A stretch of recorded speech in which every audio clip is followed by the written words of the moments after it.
You ever been to Godore, Don? In Donegal?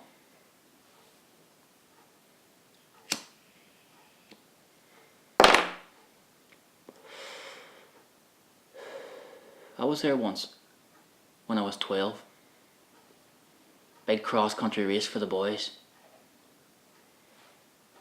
We're all in the minibus one day heading towards Derry. This was big time, Don. We're playing against the boys from the south. Anyway, we went across the border. All the boys, they were singing along with the pop songs. I was sitting down the back of the bus, looking out the window. We were going through the mountains. You know where Mount Errigal is in them, Don? It's a beautiful sight.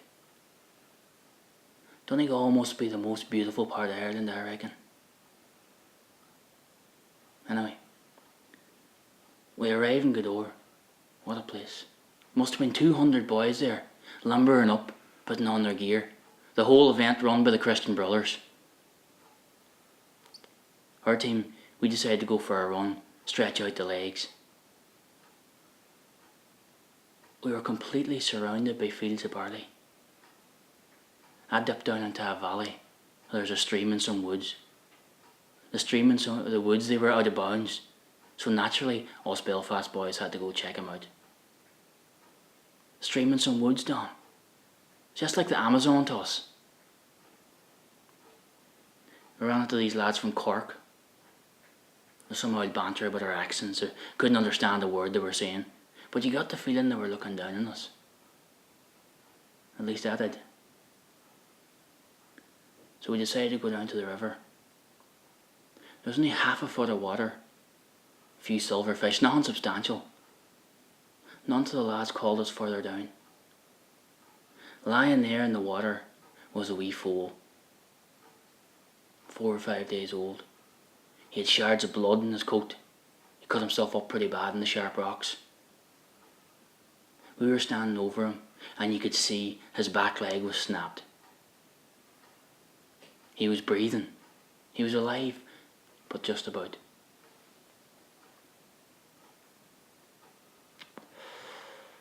Then this conversation got up between the boys who suddenly found themselves as the leaders, deliberating as what they should do. One of them says, "Drop a rock on his head." But I was looking at them in their faces, and I could see they were either scared stiff or clueless. It was all bravado. And that wee fool lying there in real pain, and this chit-chat going on, going nowhere. Then a priest seen us, seen the foal, told us not to move, that we're done for, and we were done for. A group of boys, they'll always get the blame for hurting a wee foal. A group of Belfast boys, we'll get a hiding for sure. So it was clear to me in an instant. I got down on my knees, took his head in my hands, and I pushed him onto the water.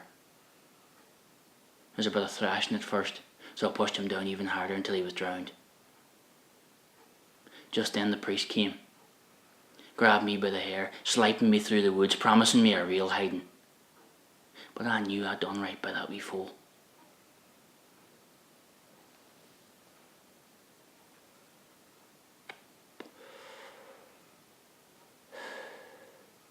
I can take the punishment for all our lads. I had the respect of them other boys now, and I knew that.